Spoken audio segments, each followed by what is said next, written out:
अगर आप मेरे चैनल पर पहली बार हैं और आपने अभी तक चैप्टर 1 से लेकर 6 तक का क्वेश्चन आंसर नहीं कंप्लीट किए हैं तो आपके लिए स्टेप मैं बताने जा रहा हूं। तो स्टेप को फॉलो करके आप चैप्टर 1 से लेकर 6 तक कंप्लीट कर सकते हैं। यहां सबसे पहले आपको यूट्यूब पर जाएंगे। यूट्यूब पर जाने के बाद आपको तन्वी ट्रिकी क्लास टाइप करना होगा। टाइप करने के बाद आपको यहाँ पर इस जगह पर आपको टैप करना होगा।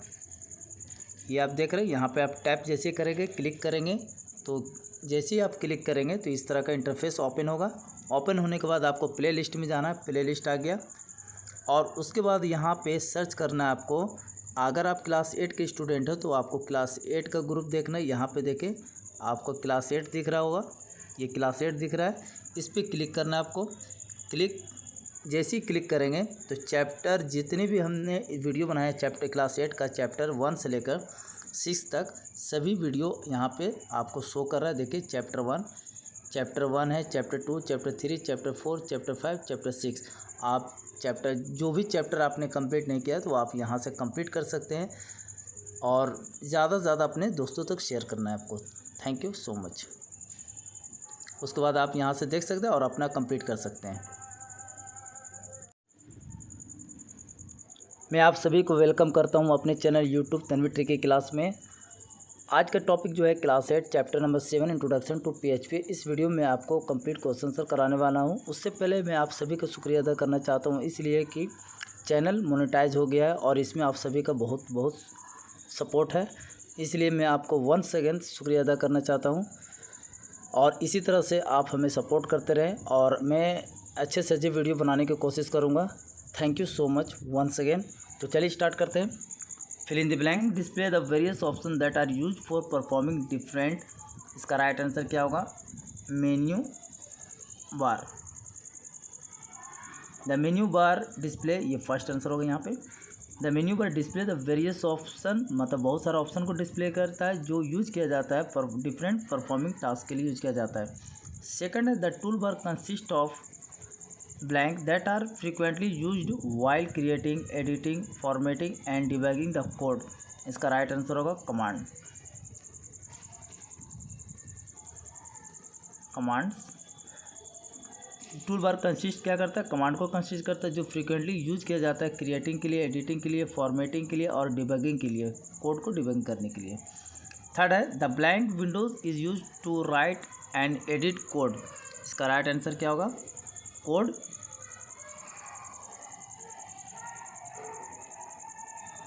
Editor.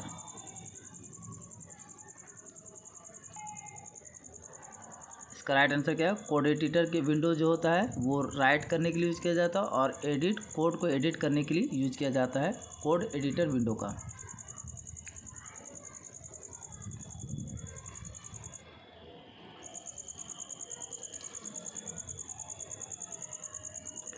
The blank display the status related to character, line, column and a selection of the current file you are working with. इसका राइट आंसर क्या होगा?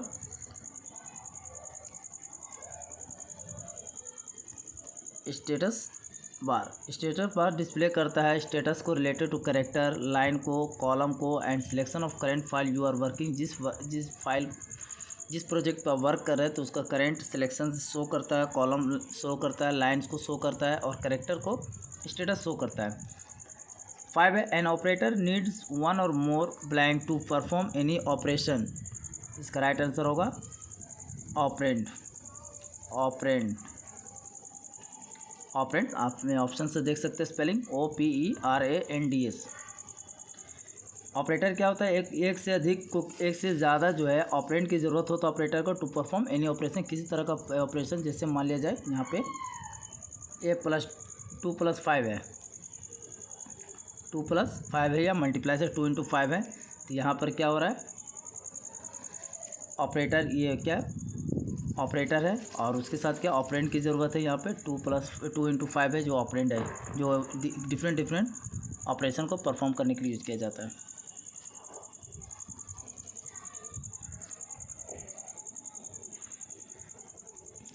Right, T for true and A for false। In PHP, an identifier consists of any combination of letter, digit and an underscore। PHP जो है एक identifier consist करता है combination of letter, digit and underscore को। तो ये बिल्कुल PHP में जो एक आइडेंटिफायर जो होता है वो कंसिस्ट करता है डिजिट, लेटर एंड अंडरस्कोर को। तो ये ट्रू हो जाएगा इसका right answer. In PHP both upper case and lower case letter can be use in naming and identifier. Upper case का मतलब होता है कैपिटल लेटर और लोअर केस का मतलब होता है स्मॉल लेटर्स। ठीक है, तो PHP both upper case and lower case letter can be use in naming and identifier. Identifier में नेमिंग में यूज किया जाता है अपर केस और लोअर केस दोनों।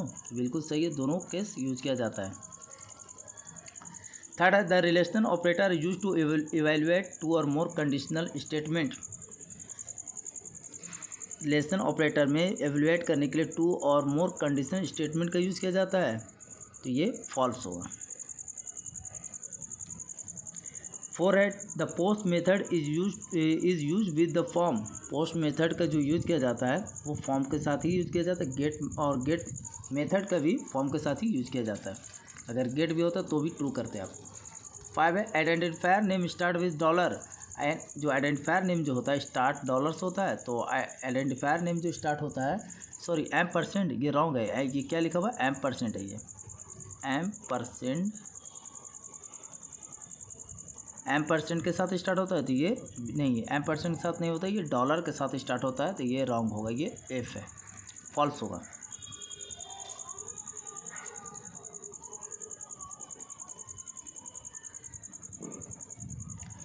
आंसर इन वन वर्ड में देना है, एक वर्ड में आंसर देना है। What is the ability of a code to run on any kind of operating system called. What is the ability of code to run on any kind of operating system. Operating system जो किसी प्रकार के operating system पर run करने का code का ability क्या कहलाता है, वो कहलाता है पोर्टेबल।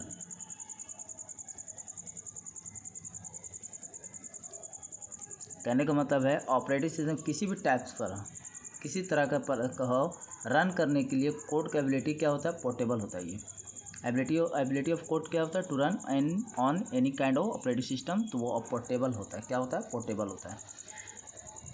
सेकंड है name the component that display the name of the current code window. तो वो वैसे कौन सा कंपोनेंट होता है जो डिस्प्ले करता है the name of current code window. Current code window को डिस्प्ले करता है, उसका नाम क्या है, title bar.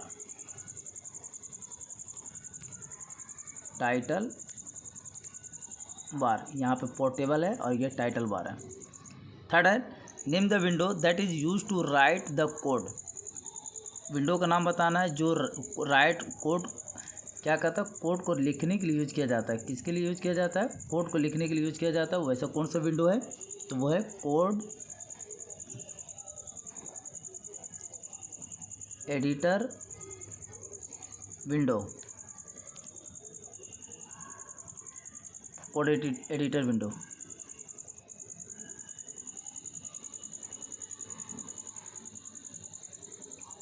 Fourth number what are the website that share the user data with each other called. इसका आंसर क्या होगा,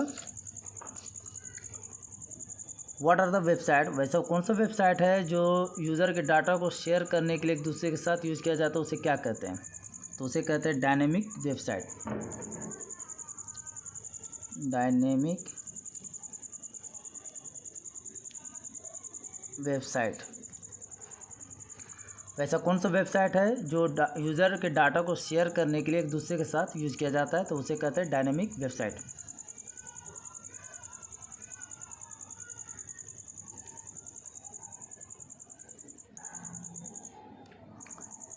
the blank operator are use to perform the basic mathematical calculation. Basic mathematical calculation को perform करने के लिए किस operator का use किया जाता है। फर्स्ट है arithmetic operator, second logical operator, third है रिलेशन ऑपरेटर। राइट आंसर होगा अरिथमेटिक ऑपरेटर।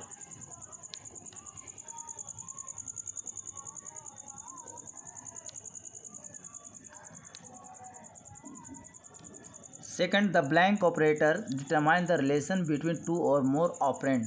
दो से अधिक के बीच में रिलेशन को शो करता है, वो क्या ऑपरेटर क्या कहलाता है, दो या दो से अधिक। रिलेशन जो शो करता है उसे क्या कहते हैं, लॉजिकल ऑपरेटर या रिलेशनल ऑपरेटर या अरिथमेटिक ऑपरेटर। इसका राइट आंसर होगा रिलेशनल ऑपरेटर, जो होता है between two or more operand, दो से दो या अधिक ऑपरेंड के बीच में रिलेशन को शो करता है। थर्ड है a blank is an application that can be installed on a local machine और रिमोट मशीन।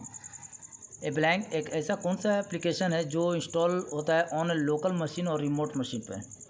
फर्स्ट है web server, second interpreter, third है कंपाइलर। इसका राइट आंसर क्या होगा, web server.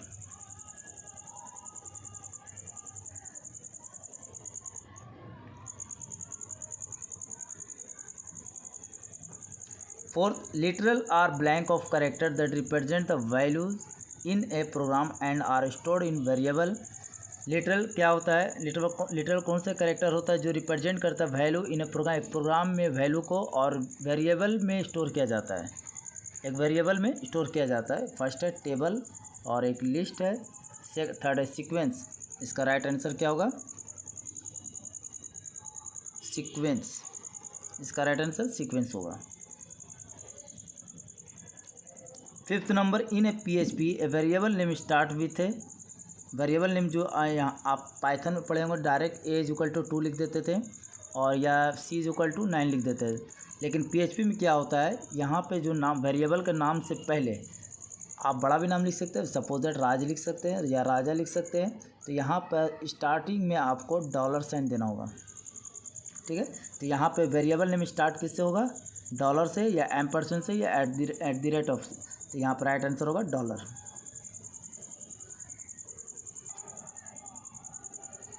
Answer the question.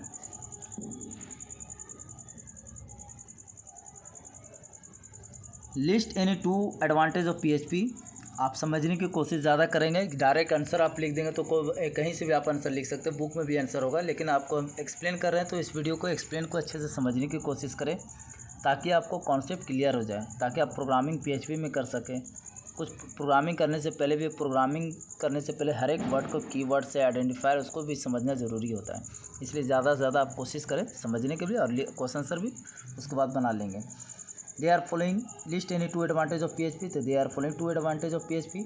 First है it is easy to learn programming language, programming language को सीखना बहुत ही आसान है PHP में।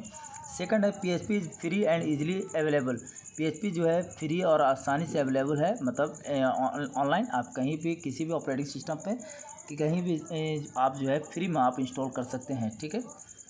इसके लिए कोई चार्ज देने की ज़रूरत नहीं है।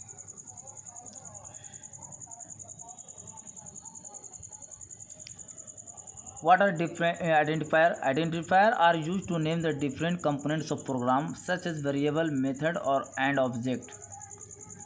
Identifier क्या होता है, एक identifier are use to name के लिए यूज़ किया जाता है डिफरेंट कंपोनेंट्स ऑफ प्रोग्राम के डिफरेंट कंपोनेंट्स के लिए, जो जैसे सच ऐसा होता है, सच एज वेरिएबल हो सकता है, मेथड हो सकता है या ऑब्जेक्ट हो सकता है आइडेंटिफायर, ठीक है। वेरिएबल भी हो सकता है, मेथड्स भी हो सकता है। मेथड्स मतलब गेट मेथड भी कर सकते हैं, पोस्ट मेथड भी कर सकते हैं। और वेरिएबल तो पता ही है आपको, वेरिएबल जो होता है $, यहाँ पर इस तरह से लेना आपको, $B लेना है या $C लेना है, ये क्या होगा, वेरिएबल होगा। तो ये सब कहलाता है identifier. What is the significance of variable, मतलब वेरिएबल्स का क्या इंपॉर्टेंस है, क्या महत्व है। Variable is the name memory location created in main memory of computer used to store data during the program execution. These locations are created and identified by the name given by the user. A variable in PHP can be declared by prefixing a $sign before the variable name. Variable क्या होता है, variable is named memory location, मतलब memory location का नाम होता है। जो आप वेरिएबल लेते हैं, सपोज a = 2 लेते हैं, ये वेरिएबल तो है ही है, लेकिन कंप्यूटर के अंदर क्या होता है, इस तरह से मेमोरी एलोकेट कर लेता है। ए यहाँ मेमोरी में एलोकेट कर लिया ए, और उसका ए का क्या वैल्यू है 2, इस तरह से मेमोरी एलोकेट कर लेता है। Created in the memory, main memory of computer, main memory में क्रिएट किया जाता है, जो यूज किया जाता है डाटा को स्टोर करने के लिए। During the program execution, program execution के दौरान। These location are created and identify by the name given by the user. जो यूज़र के द्वारा, जैसे आप ये क्या है, यूज़र ने डिफाइन किया है, यूज़र के द्वारा ये दिया जाता है, आइडेंटिफाई किया जाता है नाम को, मतलब ये असाइन किया जाता है वेरिएबल के नाम को। Variable in PHP can be declared by prefixing a $साइन बिफोर द वेरिएबल नेम। जब भी आप PHP में वेरिएबल लेंगे वो क्या होगा, वो प्रीफिक्सिंग होगा $साइन से। इस तरह से बार बार यहाँ रिपीट किया जा रहा है कि जब भी आप वेरिएबल लेंगे, कुछ भी वेरिएबल लेना है, सम लेना है तो सम डॉलर सम ले सकते हैं, इस तरह से लेना है वेरिएबल। उम्मीद करते हैं आपको समझ में आ गया होगा वेरिएबल। एक बात और, आप किसी भी स्कूल से आप बिलोंग करते हैं, आप जिस भी स्कूल से हैं, आप अपने स्कूल का नाम कमेंट बॉक्स में ज़रूर हमें बताएं कि आप कहाँ से, किस जगह से आप इस वीडियो को देख रहे हैं। तो अपने जगह का भी नाम आप बता सकते हैं, तो हमें कमेंट बॉक्स में अभी जस्ट कमेंट में आप अपना स्कूल का नाम और जगह का नाम ज़रूर हमें सेंड करें। तो वेरिएबल क्या हो गया, मेमोरी लोकेशन का नाम हो गया, जो इन मेन मेमोरी ऑफ कंप्यूटर होता है, जो डाटा स्टोर करने के लिए किया जाता है। During the program execution these location are created and identify by the name given by the user. Variable PHP can be declared by prefixing a $साइन से। $साइन मतलब कोई भी वेरिएबल नेम देते हैं उससे पहले $साइन PHP में देना होगा, अदरवाइज एरर आएगा।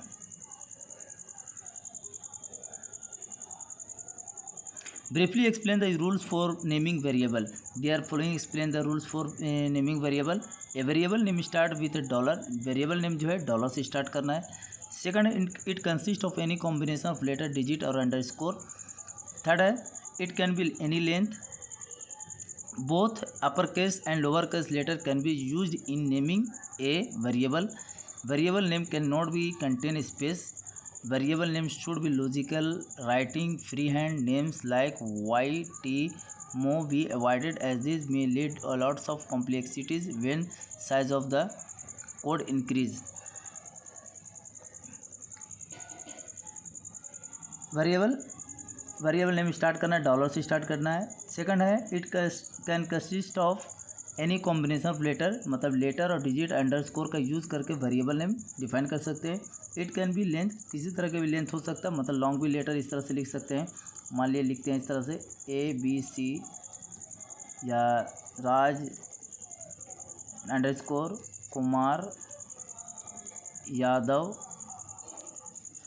इस तरह से लंबा लॉन्ग जो है वेरिएबल डिफाइन कर सकते हैं, मतलब लेंथ कोई भी लेंथ हो सकता है। यहाँ पे इस तरह से करा, तो यहाँ पे जब भी गैप स्पेस नहीं देना है, यहाँ पे स्पेस के जगह पे क्या करना है, अंडरस्कोर यूज़ करना है। Both upper case and lower case letter can be use in naming variable. Upper capital letter भी यूज कर सकते हैं और स्मॉल लेटर भी यूज कर सकते हैं as a variable. Variable name can not be contain space. Variable name जो होता है दो, जैसे यहाँ पे आप लिखा राजकुमार, तो यहाँ पे स्पेस खाली छोड़ना नहीं है आपको, ये जो खाली जगह है स्पेस यहाँ पर नहीं छोड़ना है। यहाँ पे रिलीज जो करना है, यहाँ पे इसके जगह पे क्या करना है आपको, ये अंडरस्कोर का यूज़ करना है।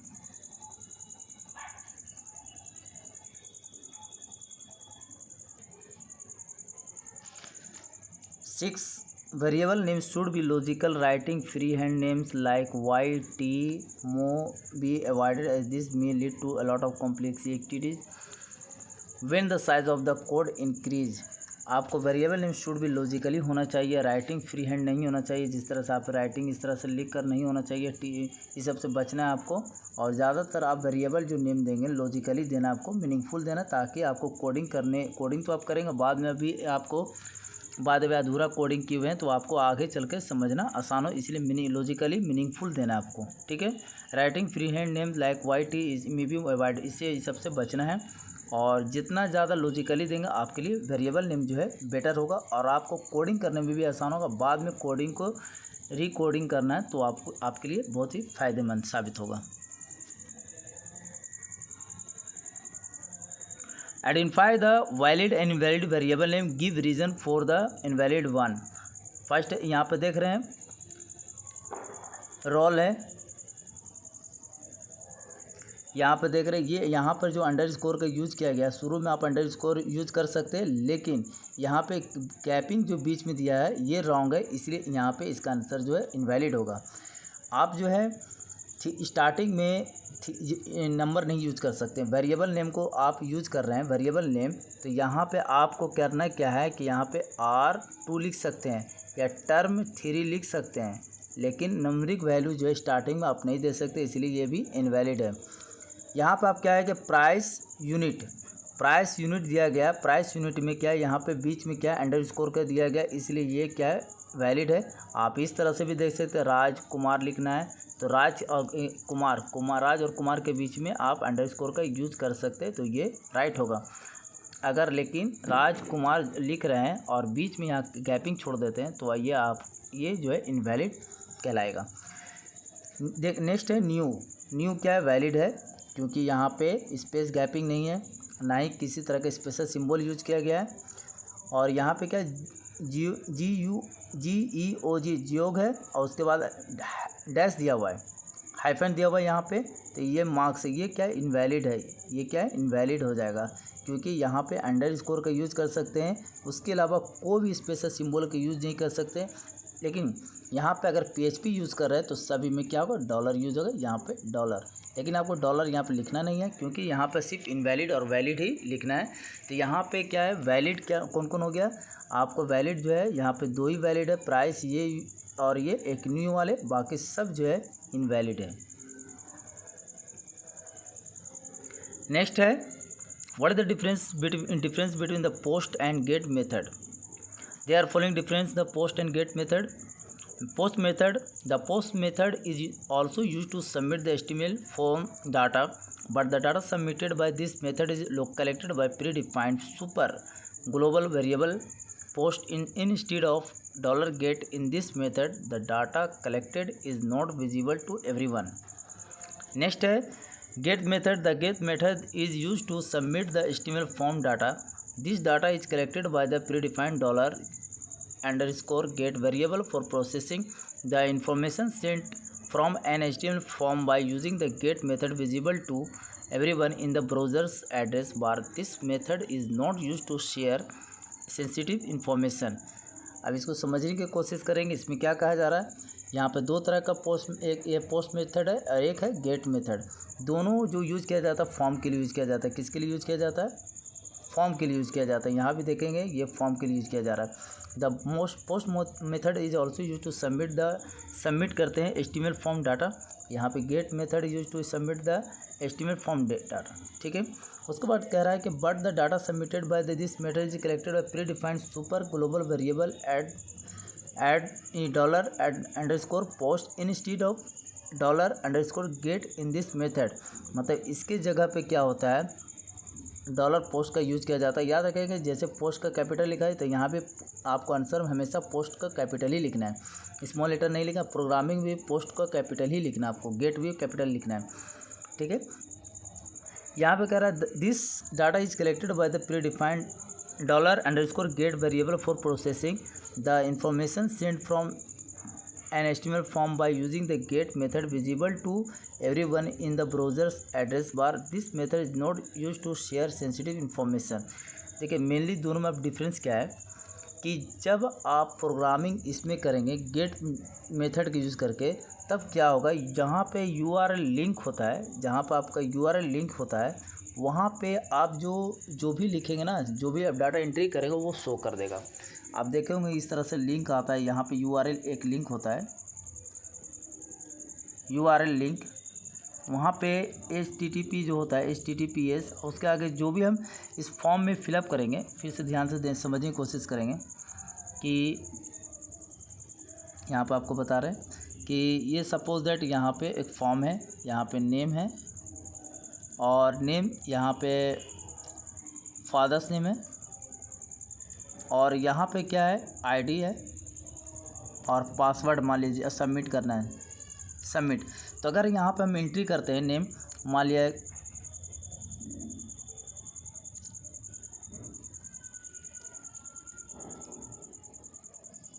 यहाँ पे नाम एंट्री करते हैं कौशल, ठीक है, फादर्स नेम विनोद और यहाँ पे ID नंबर है 8001 और सबमिट जैसे ही करेंगे तो क्या होगा, जहाँ पर आप URL लिंक होता है वहाँ पे ये वाला जो है कौशल और विनोद और ID नंबर ही डिस्प्ले हो जाता है। ये सबसे बड़ा प्रॉब्लम है गेट वाले में, ठीक है, $get वाले में। जबकि पोस्ट वाले में क्या होता है, वहाँ पे सिर्फ ओनली लिंक ही शो करता है, ओनली लिंक शो करता है। लेकिन गेट वाले में क्या होता है, लिंक के साथ साथ ये डाटा भी शो कर देता है। यही मेनली डिफरेंस है। जब आप प्रोग्राम करेंगे तो आपको वहाँ पे कॉन्सेप्ट क्लियर हो जाएगा। गेट में क्या होता है, सेंसिटिव इन्फॉर्मेशन आपको नहीं देना चाहिए। जैसे मान लिया आईडी और पासवर्ड जो है आपको बिल्कुल नहीं देना चाहिए गेट वाले में। पोस्ट वाले में क्या है, आप आईडी और पासवर्ड जो है फॉर्म में फिलअप कर सकते हैं। फॉर्म में फिलअप जब भी आपको आईडी और पासवर्ड कुछ इंपॉर्टेंट सेंसिटिव इन्फॉर्मेशन आपको जैसे सबमिट जैसे करना है, तब सेव करना है, तो वहाँ पर आपको पोस्ट वाला $_पोस्ट का यूज़ करना है। नहीं तो अगर गेट का यूज़ करेंगे तो लिंक में ही ये पूरा डिकोड डेटा जो है शो कर देगा आपको। इसलिए गेट का यूज़ करना है, लेकिन कब नहीं करना है, जब आप सेंसिटिव इन्फॉर्मेशन जैसे आईडी, पासवर्ड, आधार कार्ड या मोबाइल नंबर, ये सब इंपॉर्टेंट चीज़ दे रहे हैं, तब आप पोस्ट का यूज़ करेंगे। आपको ये वीडियो कैसा लगा हमें कमेंट बॉक्स में ज़रूर बताएं। और आप ज़्यादा से ज़्यादा अपने दोस्तों, अपने फ्रेंड, अपने क्लास, अपने जहाँ भी जिस स्कूल के स्टूडेंट आप देख रहे होंगे, तो अपने क्लास में सभी स्टूडेंट के पास ये ग्रुप में व्हाट्सएप पे शेयर करें, फेसबुक पे शेयर कर सकते हैं, कहीं भी शेयर करें। और thank you once again for supporting, क्योंकि आपकी वजह से चैनल मोनेटाइज हो गया। Thank you once again, thank you so much.